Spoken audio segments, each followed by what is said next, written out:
Hey guys, welcome back to Phone Trickz. In this video, we'll learn how to connect OTG pen drive or normal pen drive with OTG adapter in Samsung A22 smartphone. Now I have a OTG adapter. So first of all, insert this pen drive, normal pen drive into the OTG adapter. Then I insert this setup into the phone. So wait for a few seconds.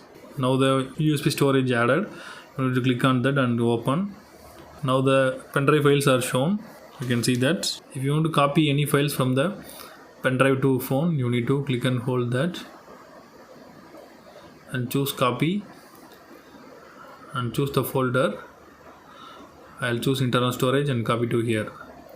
If you want to copy any files from phone to pen drive, you need to open the files, click and hold that and choose copy and come back to the file manager home, then choose USB storage and click copy to here. So after finish your work, you need to open the notification panel, then choose USB storage, click on this area, then choose unmount. So that's all guys.